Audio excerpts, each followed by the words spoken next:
ಎಲ್ಲರಿಗೂ ನನ್ನ ನಮಸ್ಕಾರ. ನಯನ ಕುಕಿಂಗ್ ಚಾನಲ್ಗೆ ಸ್ವಾಗತ. ಇವತ್ತಿನ ರೆಸಿಪಿ ಮಾವಿನಕಾಯಿ ಉಪ್ಪಿನಕಾಯಿ ಹೇಗೆ ಮಾಡೋದು ಅಂತ ತೋರಿಸ್ತಾ ಇದ್ದೀನಿ. ನಾನು ಸ್ಟಾರ್ಟ್ ಮಾಡೋಕ್ಕಿಂತ ಮುಂಚೆ ನನ್ನ ರೆಸಿಪಿ ನಿಮಗೆ ಇಷ್ಟ ಆದರೆ ಪ್ಲೀಸ್ ಲೈಕ್ ಮಾಡಿ, ಶೇರ್ ಮಾಡಿ, ಹಾಗೆ ಸಬ್ಸ್ಕ್ರೈಬ್ ಮಾಡಿ. ಸಬ್ಸ್ಕ್ರೈಬ್ ಮಾಡೋದರಿಂದ ನಾನು ಹಾಕೋ ಹೊಸ ರೆಸಿಪಿನ ನೋಡ್ಬೋದು. ಬನ್ನಿ ಸ್ಟಾರ್ಟ್ ಮಾಡೋಣ.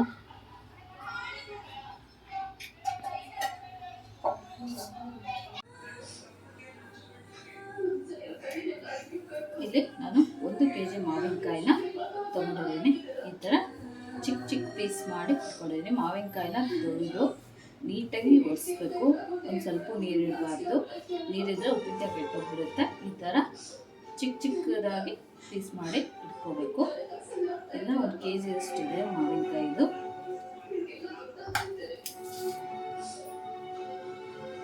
ಹಾಗೆ 1 ಬೌಲ್ ಖಾರದ ಪುಡಿ,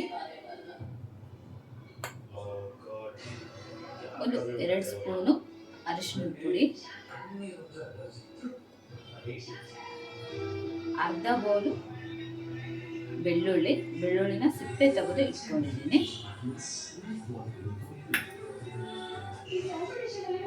ಅರ್ಧ ಬೌಲು ಉಪ್ಪು,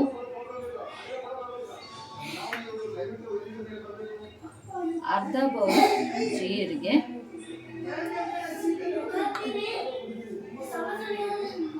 1 ಸ್ಪೂನ್ನಷ್ಟು ಮೆಂತ್ಯಕಾಳು,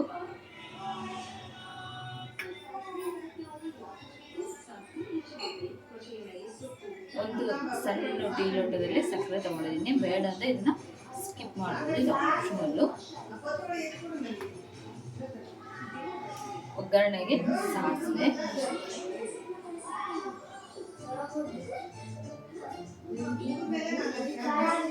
ಮತ್ತೆ ಉಪ್ಪಿನಕಾಯಿಗೆ ಒಂದು ಅರ್ಧ ಲೋಟ ಸಾಸಿವೆ ತಗೊಂಡಿದ್ದೀನಿ. ಇದು ಉದ್ದ ಲೋಟದಲ್ಲಿ ಅರ್ಧ ಲೋಟದಷ್ಟು ಸಾಸಿವೆ ತಗೊಂಡಿದ್ದೀನಿ.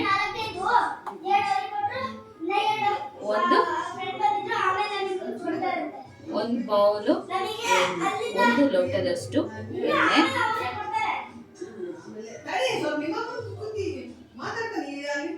ಬನ್ನಿ ಹೇಗೆ ಮಾಡೋದು ಅಂತ ನೋಡೋಣ. ಒಗ್ಗರಣೆಗೆ ಜೀರಿಗೆ, ಬನ್ನಿ ಹೇಗೆ ಮಾಡೋದು ಅಂತ ನೋಡೋಣ. ಮೊದಲಾಗಿ ಮಿಕ್ಸಿ ಮಾಡ್ಕೊಳ್ಳೋಣ. ಮಿಕ್ಸಿ ಜಾರ್ ತಗೊಂಡು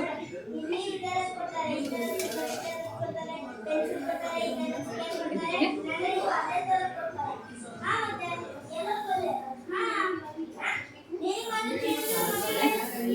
ಹುರಿತಲ್ಲ, ಎಲ್ಲ ಹಸಿದೆ ಹಾಕ್ತಾ ಇದ್ದೀನಿ.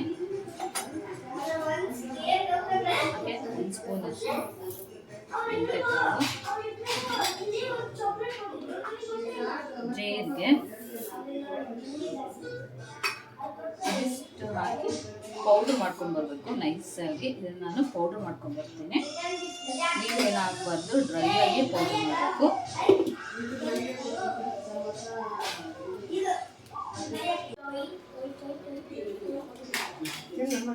ಒಂದು ಮಾವಿನಕಾಯಿನ ಒಂದು ಪಾತ್ರೆಯಲ್ಲಿ ಹಾಕಿ ಇಟ್ಕೊಂಡಿದ್ದೀನಿ. ಪೌಡ್ರ್ ಮಾಡಿ ನೋಡಿ, ಇಷ್ಟು ನೈಸಾಗಿ ಪೌಡ್ರ್ ಮಾಡ್ಕೋಬೇಕು. ಇಷ್ಟಿದ್ರೆ ಸಾಕು. ಇದನ್ನು ಈ ಮಾವಿನಕಾಯಿಗೆ ಹಾಕಬೇಕು. ನಿಮಗೆ ರಸ ಜಾಸ್ತಿ ಬೇಕು ಅಂದರೆ ಈ ಪೌಡರ್ನ ಜಾಸ್ತಿ ಮಾಡ್ಕೋಬೇಕು. ಅವಾಗ ನಿಮಗೆ ರಸ ಜಾಸ್ತಿ ಬರುತ್ತೆ.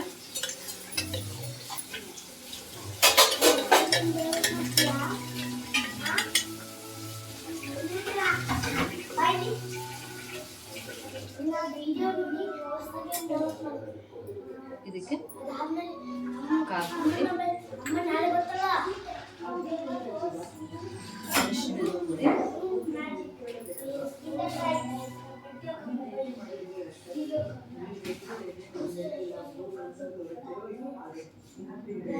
ಹಾಗೆ ಒಂದು ಸಕ್ಕರೆ,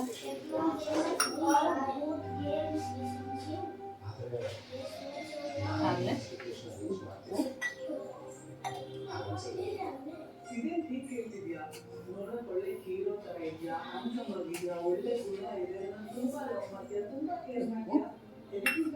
ಉಪ್ಪು, ಇದಿಷ್ಟು ಹಾಕಿ ಒಂದ್ಸಲ ಮಿಕ್ಸ್ ಮಾಡ್ಕೋಬೇಕು.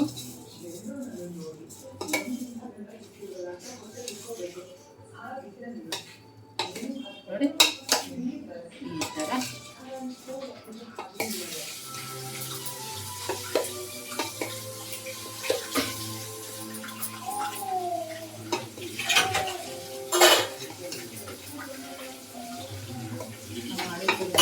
ಮಸಾಲ ನೀಟಾಗಿ ಅದಕ್ಕೆ ಮಿಕ್ಸ್ ಆಗಬೇಕು.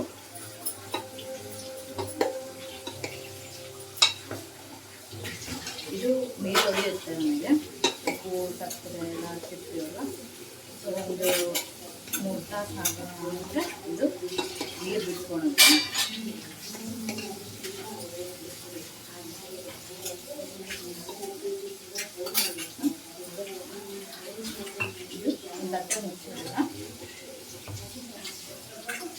ಒಗ್ಗರಣೆ ಮಾಡೋಣ ಅಷ್ಟೊತ್ತಿಗೆ. ಇವಾಗ ಉಪ್ಪಿನಕಾಯಿಗೆ ಒಗ್ಗರಣೆ ಮಾಡ್ಕೊಳ್ಳೋಣ. ಪಾತ್ರೆಗೆ ಹಾಕಿಟ್ಕೊಂಡು ಕಾದಿದೆ, ಎಣ್ಣೆ ಹಾಕ್ತಾ ಇದ್ದೀನಿ.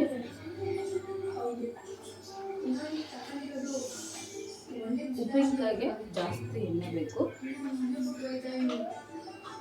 ಉಪ್ಪಿನಕಾಯಿ ಜಾಸ್ತಿ ಎಣ್ಣೆ ಹಾಕಿರೋದ್ರಿಂದ ನಾವು 1 ವರ್ಷದವರೆಗೂ ಸ್ಟೋರೇಜ್ ಮಾಡಿ ಇಟ್ಕೋಬೋದು.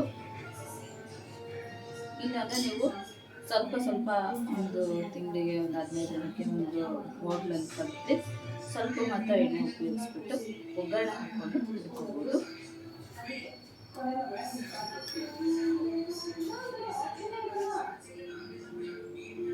ಎಣ್ಣೆ ಕಾಯಬೇಕು. ಇವಾಗ ಎಣ್ಣೆ ಕಾದಿದೆ,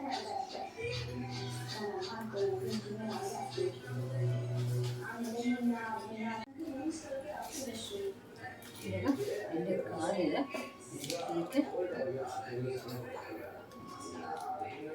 ಸಾಸಿವೆ ಹಾಕ್ತೀನಿ.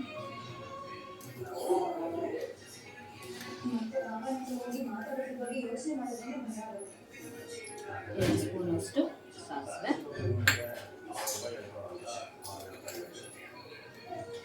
ಹಾಗೆ 1 ಸ್ಪೂನಷ್ಟು ಜೀರಿಗೆ, ಹಾಗೆ ಬೆಳ್ಳುಳ್ಳಿ,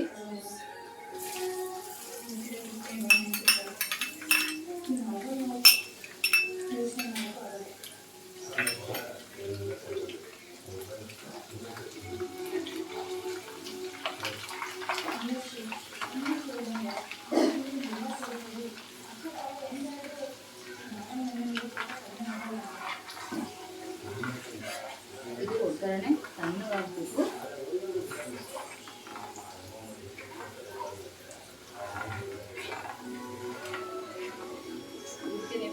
ಸಹ ಹಾಕ್ಬೋದು.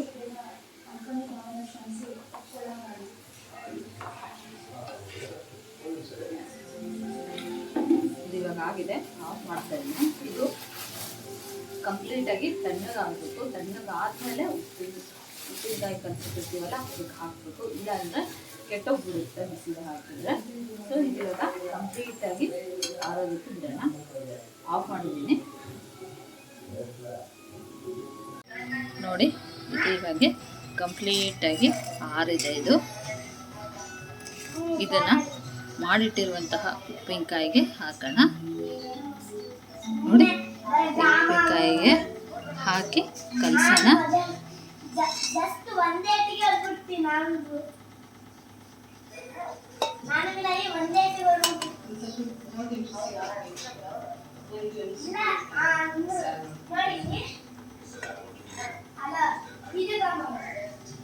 ಇದನ್ನ ನೀಟಾಗಿ ಮಿಕ್ಸ್ ಮಾಡ್ಕೋಬೇಕು.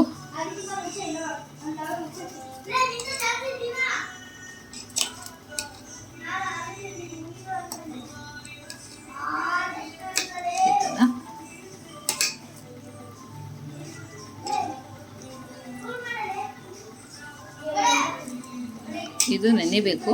ಒಂದು 3 ತಾಸು 4 ತಾಸು ನೆಂದರೆ ನೀಟಾಗಿ ಇದು ರಸ ಬಿಡುತ್ತೆ ನಮಗೆ. ಸೊ ಈ ಥರ ಮಿಕ್ಸ್ ಮಾಡ್ಕೋಬೇಕು. ನೋಡಿ ಇವಾಗ ಎಣ್ಣೆ ಹಾಕಿ ನೀಟಾಗಿ ಮಿಕ್ಸ್ ಮಾಡಿದ್ದೀನಿ. ಈ ಥರ ಎಣ್ಣೆ ಹಾಕಿದ್ಮೇಲೆ ಈ ಥರ ಆಗಿದೆ. ಇದು ಇನ್ನು ನೆನೆಬೇಕು. ನೆನೆದಾದ್ಮೇಲೆ ರಸ ಬಿಡುತ್ತೆ. ಇದು 3-4 ತಾಸು ಹಾಗೆ ಬಿಡಬೇಕು. ಇದಕ್ಕೆ ಒಂದು ಪ್ಲೇಟ್ ಮುಚ್ಚಿಬಿಟ್ಟು ಬೇಡ.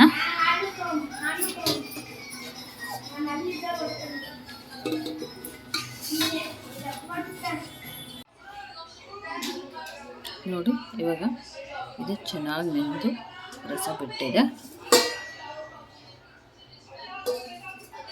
ನೋಡ್ತಾ ಇರ್ಬೋದು ಎಷ್ಟು ಚೆನ್ನಾಗಿ ಕಾಣಿಸ್ತಾ ಇದೆ ಅಂದ್ಬಿಟ್ಟು ಉಪ್ಪಿನಕಾಯಿ.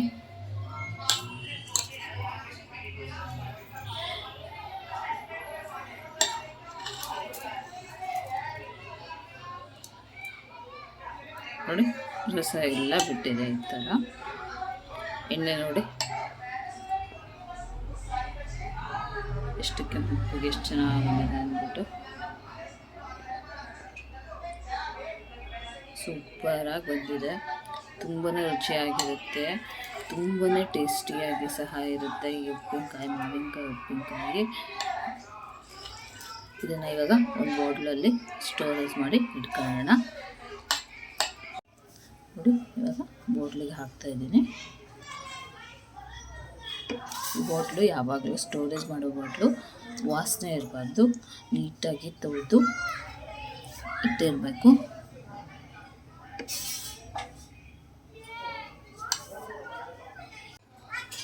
ನೋಡಿ ಇವಾಗ ಉಪ್ಪಿನಕಾಯಿ ರೆಡಿ ಆಗಿದೆ. ಎಷ್ಟು ಚೆನ್ನಾಗಿ ಕಾಣಿಸ್ತಾ ಇದೆ ಅಂದ್ಬಿಟ್ಟು ನೀವು ಸಹ ಮನೇಲಿ ಒಂದ್ಸಲ ಟ್ರೈ ಮಾಡಿ ನೋಡಿ ಹೇಗಿತ್ತು ಅಂತ ನನಗೆ ಕಮೆಂಟ್ ಬಾಕ್ಸಲ್ಲಿ ತಿಳಿಸಿ.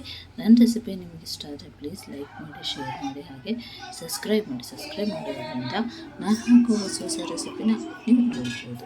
Thank you.